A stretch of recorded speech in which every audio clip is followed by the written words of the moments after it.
Jack and Jill went up the hill to fetch a pail of water.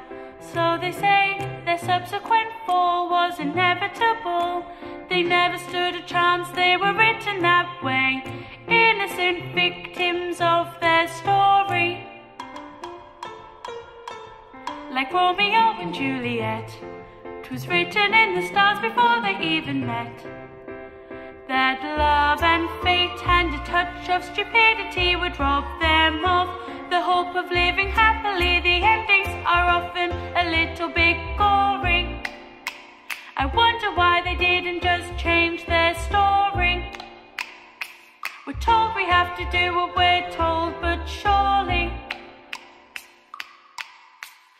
sometimes you have to be a little bit naughty. Just because you find that life's not fair, it doesn't mean that you just have to grin and bear it. If you always take it on the chin and wear it, nothing will change.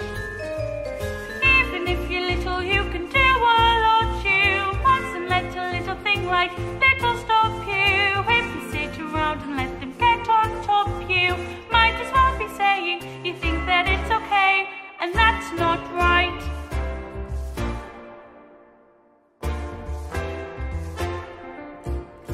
Cinderella in a cellar didn't have to do much as far as I could tell. Her godmother was 2/3 fairy.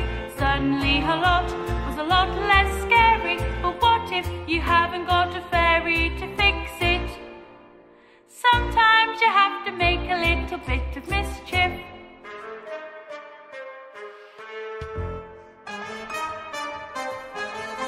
Just because you find that life's not fair, it doesn't mean that you just have to grin and bear it. If you always take it on the chin and wear it, nothing will change.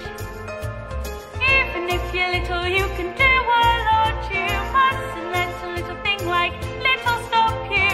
If you sit around and let them get on top you, might as well be saying you think that it's okay, and that's not right.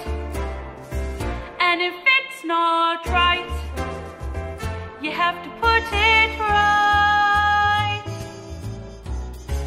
In the slip of a bolt, there's a tiny revolt. In the seed of a war, in the creak of a floorboard, the dawn can begin with a flap of a wing. The tiniest might pass